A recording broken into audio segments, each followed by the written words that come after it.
Well, hello and welcome back to another Premier League predictions. We're in game week 36 now, only 3 more game weeks including this one here.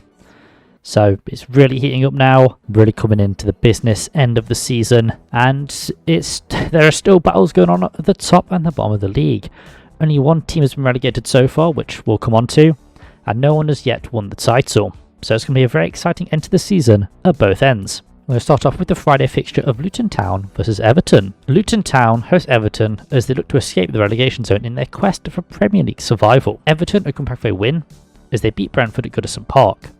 This takes their form to 4 wins from their last 5, and they've won their last 3 matches as well. The Toffees have staved off relegation for another season, and you know what? They might not be opening the Bramley Moore Dock Stadium in the Championship, lads. We failed. Luton are coming back for a loss as they failed to beat Wolves in the West Midlands. This takes the Hatters' form to 1 win from their last 5, which is not great form for a side fighting for their survival. Luton are only a point from safety, to be fair to them, but have failed to gain a point in their last 3 attempts, and Forest have made it pretty easy for them as well. They'll be hoping they can grab a vital point at the very least when they welcome Everton to Kenilworth Road, and if it's going to happen anywhere, it'll be at home, and I've predicted a 1-1 draw. I think Luton will grab that vital point they so desperately need. Everton have been enjoying a good run of form recently and have picked up some vital points that were needed to ensure their survival. The Toffees will be hoping this run can continue to finish the season on a high and to give Goodison a good send-off. Luton have generally played quite well at home, but results have not really gone their way. Luton have been seeing players return from injury recently, and I'll be hoping that those players will be the boost they need to really pull them over the line for survival, as it's really coming down to the wire for them. The Hatters have shipped 77 goals so far this season, and Everton will look to exploit that leaky defence, with players like DCL and Beto expected to feature in Bedfordshire. I think DCL will be starting, but Beto is probably going to come off the bench if he features at all. But they're set to be back, which is a huge bonus for Everton as well. Everton haven't exactly been goal scoring machines this season though, as they've scored the second least amount of goals, only netting 37. Luton have scored more than the Toffees as they've netted 48 goals this season, but Everton have a far better defence, only conceding 48 goals to Luton's 77. I can see the points being shared at the Kenny, and as much as I would like an Everton win, something's just telling me they won't be able to get it over the line at Kenilworth Road. Now yes, they're in a good run of form, but Luton will make it tough for them, and I think ultimately the points will be shared in Bedfordshire, which doesn't bode well as a Forest fan, but here we are. And then we move on to the Saturday fixtures and Arsenal versus Bournemouth. Arsenal host Bournemouth at the Emirates. They look to extend their lead at the top of the league as the title is really coming down to the wire. The Cherries are coming for a win as they beat Brighton at Dean Court. This takes their form to 2 wins and a draw from their last 5. Bournemouth do find themselves firmly in mid-table and could find themselves breaking into that top half come end of the season. Arsenal are also coming back for a win as they beat their North London rivals in their own backyard. This takes the Gunners' form to 4 wins from their last 5. Arsenal do find themselves a point ahead of second place City, but the Citizens have a game in hand over them. It's looking good for the Gunners. This could be the season they finally end their Premier League title drought, but they've got to aim for 3 points in their last 3 fixtures. So, I mean, it's possible. They're in good form, they play good football, but also it's City. So, Arsenal just got to focus on themselves, really. And I'm going to say 3-1 to Arsenal. I am backing Arsenal to claim another 3 points in the capital. Bournemouth are going through a bit of an injury crisis at the moment and could see many first-team players sidelined for this clash, as well as the suspended Kirkez. Arsenal seem to be all clear of injuries, with Urian Timber set to make a return to the fold after being injured in the Gunners' first match of the season. I doubt whether he'll start, but we may see an appearance off the bench. Or he could not feature at all, you never know. Bournemouth have not been one of the best sides at the back this season as they've conceded 60 goals so far. Arsenal, on the other hand, have one of the best attacking sides this season, scoring 85 goals and are willing to exploit Bournemouth's not so great defence with the wealth of attacking talent they have at their disposal. Arsenal have also the best defensive record in the league, just to add further misery to Bournemouth, only conceding 28 goals so far this season. But Bournemouth do have the league's 5th highest scorer at their disposal in Dominic Solanke, and while he's blanked in his last 2 games, he normally nets on the 3rd. It should be a fairly easy win for Arsenal, and we should see them further cement themselves at the top of the league. And then we move on to Brentford versus Fulham. It's a West London derby as Brentford host Fulham at their community stadium. Now, while this fixture is not commonly referred to as a derby, it does have historical roots in being a derby, if that makes any sense, as these matches in the past drew some big crowds and were generally quite tense from what I've heard. So, technically a derby, technically not. I mean, I guess you be the decider. It doesn't really have a derby name, so, you know, it's just a West London clash. Fulham are coming for a draw as they shared the points with Palace in South London. This takes Fulham's form to a win and a draw from their last 5. This sees the Cottagers sitting firmly at the bottom half of the league, but safe from relegation for a second successive season. Brentford are coming back with a loss as they fell to Everton and Merseyside. This takes the Bees' form to 2 wins and 2 draws from their last 5. Despite sitting in 16th, they have a 10-point buffer over the relegation zone, so are safe from relegation for another season. It's a bit of a dead rubber fixture for both sides, but they're willing to finish as high as they can to get some extra cash for the next campaign. I'm going to say 2-1 to Brentford. I am backing Brentford to claim the 3 points in this West London clash. The Bees are in the tail end of an injury crisis, and despite losing to an informed Everton side, their performances have improved as more players have returned, and I think it's clear as day really. Fulham aren't nursing any injuries as far as I'm aware, but I don't think they have much that can stop Brentford. The Cottagers have been better in defence than their opponents as they've conceded 55 goals compared to the Bees' 60, but it's a slight improvement. But Brentford have been better in attack as they've scored 52 goals to Fulham's 51, which is an even tighter margin. Brentford have shown much better performances with their main attackers fit and firing, with Wissa and Mbeumo both scoring and assisting important goals. Tony's been pretty quiet since he returned, but Brentford have shown they don't really need the Englishman to score goals and win games. I mean, he was absent from their last 2 fixtures, I believe, so I'm not sure what's going on with Tony, but he wants to leave the club, so maybe he's just being frozen out. I don't know the Brentford drama, but either way, the Bees have shown they can survive without him. Fulham have found goals hard to come by recently, with no player really sticking out as a consistent goal scorer. I'm sure if they reached out to Tony, he'd happily put a few goals past Brentford though. It'll be a tough clash between the two sides, but ultimately I see Brentford come out victorious, and well, they're not really distancing themselves from relegation zone because they're pretty much safe anyway, so it doesn't really matter, but I guess they are moving further away from the relegation zone. Maybe. And then we move on to Burnley versus Newcastle. Burnley host Newcastle at Turf Moor as they're vitally searching for important points in their last-ditch quest for Premier League survival. Newcastle are coming back for a win as they thumped relegated Sheffield United at St James's Park. This takes the Magpies' form to 3 wins and a draw from their last 5, which puts them in a good position for a possible European spot come end of the season, depending how they're divvied out. Burnley are coming back for a draw as they share the points with Manchester United at Old Trafford. This was a very impressive result, and it takes their form to 1 win and 3 draws from their last 5. This is some decent form for a side that's looking to avoid relegation, and it sees them just 2 points from safety. It may have been a late push from Burnley, but it's not over yet, and they very much could survive. But I'm going to say 3-1 to Newcastle. I am backing Newcastle to take the 3 points up north. Burnley are fighting for Premier League survival, and that can make a team play much better than expected, and that can be seen in their recent results as well.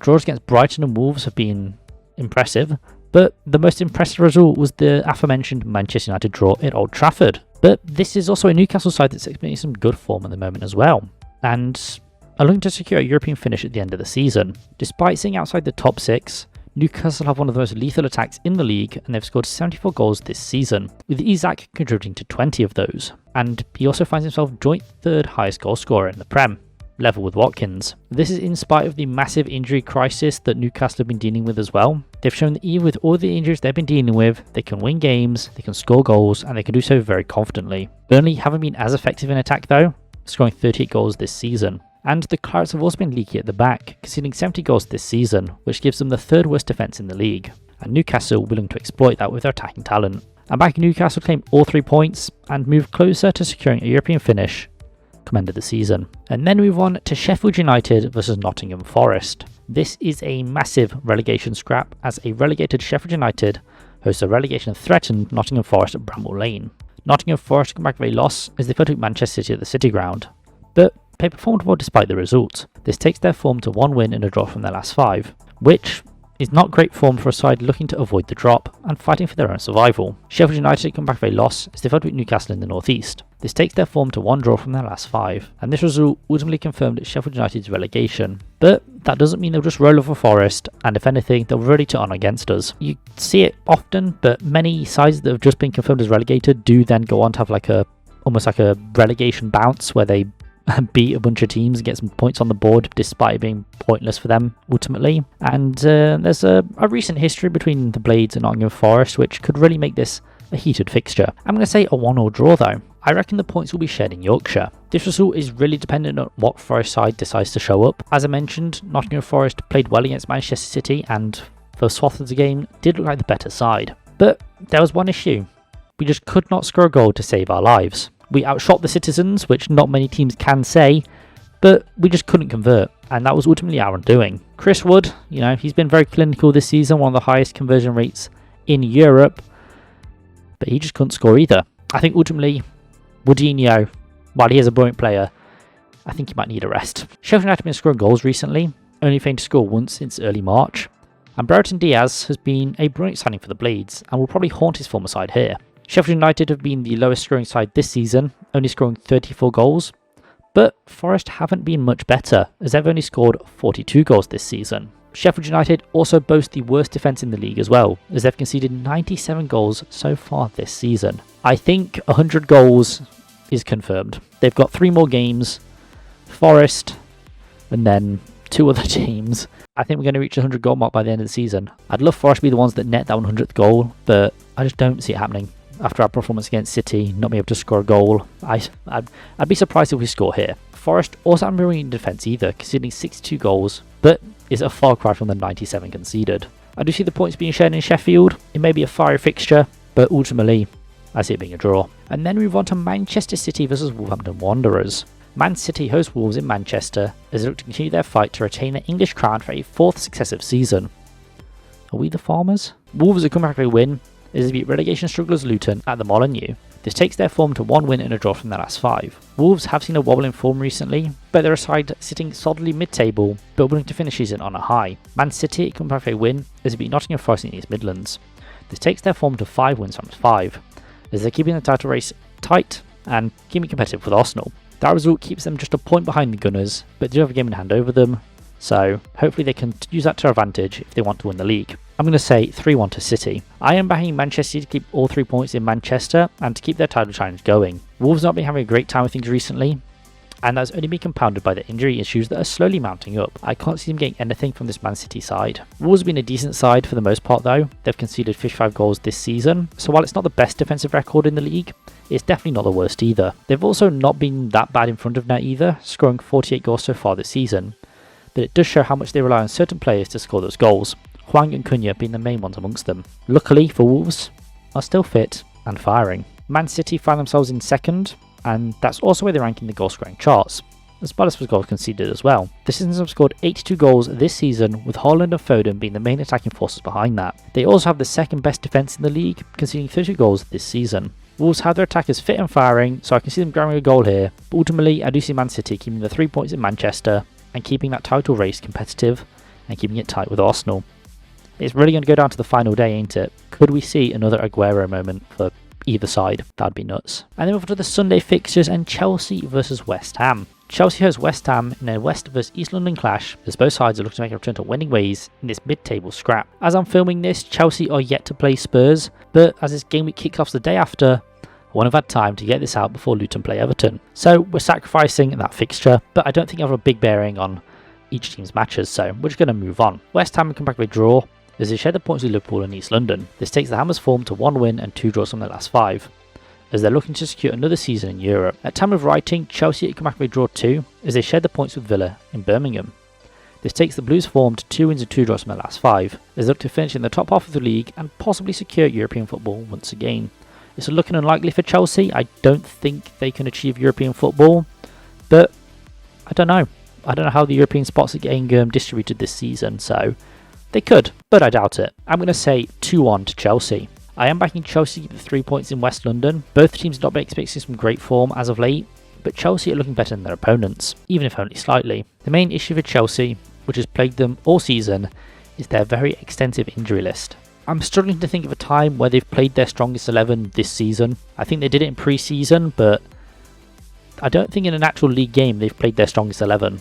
Correct me if I'm wrong, Chelsea fans, but I don't think you have. And yes, as we enter the final phases of the season, that has not changed, with many players expected to be sidelined for this clash as well. The Hammers are doing much better on the injury front, as they've only got 2 players on the sidelines, but only 1 may miss out. And Bowen is back amongst the goals, which is looking up for the Hammers. He's their top goal scorer, and without him, they don't look very good in attack. So with him being back and him scoring, that's an added bonus. West Ham have scored 56 goals this season, which isn't a bad amount to be fair, but the defensive record leaves a lot to be desired. They've conceded 65. Chelsea being a strong attacking side this season, scoring 63 goals, and having a better defensive record than their opponents as well, only conceding 59. It'll be a tough game at Stamford Bridge, there's no doubt about that, but I see Chelsea claiming the 3 points. As I've said many times throughout this series, they are a very inconsistent side and it's really dependent on what Chelsea side shows up. So yes, they could beat West Ham and they probably should, but will they? Will that squad show up? I think so, but who knows, man. I don't support Chelsea, I don't watch Chelsea enough, so I couldn't tell you. And then we move on to Brighton versus Aston Villa. Brighton hosts Aston Villa on the coast as both teams look to make a return to winning ways. Villa come back with a draw as they share the points with Chelsea and Birmingham. This takes the Villains' form to 2 wins and 2 draws from their last 5, and despite dropping points, Villa have further cemented their claim to that final top 4 spot as they sit 7 points clear of Spurs. However, they have played 2 more games than their opponents at time of writing. By the time you see this, it'll probably just 1 game. Winning here could seal it for Villa. Brighton had come back with a loss as they fell to Bournemouth on the coast. This takes the Seagulls' form to 2 draws from their last 5. It's been a steady decline for Brighton from the heights of last season, but they do find themselves solidly mid-table and willing to end the season on a high. I'm going to say 3-1 to Villa. I am backing Villa to take the 3 points back to Birmingham. Aston Villa have been enjoying a brilliant season so far, and as I mentioned, hold that final guaranteed Champions League spot, and it's really in their hands, to be honest. I'm looking to secure an important 3 points to really cement themselves there. Brighton have gone off the boil recently and are not really looking like the attacking side they were earlier in the season, but that's not been helped by the injuries they've sustained, with some important players still out on the sidelines. Will we see Matoma play football again? I don't know. And just to put their decline, you could say, in perspective, Everton have won more games than them this season. The Seagulls haven't been that bad in attack this season, they've scored 52 goals, but it's a far cry from the attacking football they played last season, but obviously they have lost players between the 2 seasons, so it was to be expected. Villa have been a very strong attacking side this season under Emery, and they've scored 73 goals so far, and have also been better at the back too, conceding 52 goals. Brighton have been decent too though in defence, conceding 57. I am backing Villa to claim all 3 points and to further cement themselves in a Champions League spot come end of the season. And then we move on to Liverpool versus Tottenham Hotspur. Liverpool host Tottenham in a top 5 clash as both sides look to make a return to winning ways. Now, as I mentioned previously, Spurs are set to play Chelsea, but at the time of writing, a comeback for a loss is they failed to beat Arsenal in North London. This takes their form to 2 wins and a draw from their last 5, and saw a Champions League spot slip from their grasp. They can still qualify, but they need to win all their fixtures and hope Villa slip up as well. It's unlikely, but it could happen. Liverpool's title challenge took another hit as they shared the points with West Ham in East London. This takes their form to 1 win and 2 draws from their last 5. Their title hopes aren't dead yet, but it would take a tremendous shift for them to supplant City and Arsenal. But they can do it. I'm going to say 2-1 to Liverpool. I am backing Liverpool to beat Spurs at Anfield and to give them a big boost for their title challenge. Spurs have fallen off a bit recently as they've let their grasp on the Champions League football slip, sitting 7 points behind Villa, but do have those 2 games in hand over them, or 1 by the time you're seeing this video. Spurs have also seen quite a few injuries in the build-up as well, with Udogie and Werner being the most notable absentees, I think. Liverpool also suffered from quite a few injuries themselves. Shock, but those numbers have been greatly reduced in recent weeks, so it's looking good for the Reds. Both sides play different styles of attacking football and is paid off each respective side. Liverpool boast the 3rd best attack in the league, scoring 77 goals this season, whereas Spurs have also been effective in attack as well. Not as effective, but still effective, netting 67 times. Liverpool also boast the 3rd best defence in the league, conceding 36 goals, which is miles better than Spurs' 52. I can see it being a tough game on Merseyside, but I do see Liverpool ultimately prevailing. It might look very unlikely, but they could still win the title, and this match would massively help that, and they just need to hope and pray that both City and Arsenal slip up. Like I said, unlikely, but possible, and you could see maybe Tottenham might, casually throw this game to put more pressure on their rivals. And finally, the Monday fixture of Crystal Palace versus Manchester United. Crystal Palace versus Man United at Selhurst Park, as both teams are looking to make a return to winning ways. Man United come back with a draw as they share the points with Burnley at Old Trafford. This takes their form to 1 win and 3 draws from the last 5. This has been a decent run by United as they look to secure another season of European football, but the draw against Burnley wasn't great. Palace also come back with a draw as they share the points with Fulham in West London. This takes their form to 3 wins and a draw from the last 5. Those are some important points for Palace as they climb up the table during these final weeks and get some extra cash come end of the season. I'm going to say a 2-2 draw. I am backing the points to be shared in South London. Man United have been a very interesting side this season, but have just not improved from previous seasons, and if anything, they've regressed under Ten Hag. They've drawn many games they should have won this season, and the draw against Burnley really typifies that. Palace are a team in some good form at the moment and will look to cause Manchester United a lot of issues. This has been compounded further as Man United seem to be nursing a lot of injuries at the moment, which has just not helped things. The Red Devils have been quite decent in attack this season as they've scored 52 goals this season, which is more than their opponents to be fair. Palace have scored 45, but things have definitely improved under Glasner, including putting 5 past West Ham a few weeks ago. I think, Palace, their goal scoring numbers have been skewed because they had Hodgson in for so long, but Glasner's come in and they've started scoring goals again, so we'll see those numbers rise with each coming week. United also have a better defensive record, conceding 51 goals to Palace's 57. I can see Palace causing United a lot of problems and exploiting their defence, which hasn't been brilliant this season. I do ultimately see the points being shared though, as United do boast some brilliant attacking talent, and they've been known to rescue United many a time. So I suspect the points will be shared in the capital. And yes, that has been my Game Week 36 Premier League predictions. Hope you have enjoyed. I've been O2GT, and yeah, if you have any predictions of your own, please do leave them down in the comments down below. I do love seeing what everyone's cooking up. And yeah, as a Forest fan, it's really coming down to the wire now. Things are not looking great. We've got a points appeal ready to be revealed, really. We should be hearing it very soon if it's not come out already by the time this video is out. So yeah, praying for that and praying we can get some points against Sheffield United. We should do, but will we? That's the real question of a Forest fan. So yeah, hope you have a brilliant rest of your day, and I'll see you guys in the next one. Peace.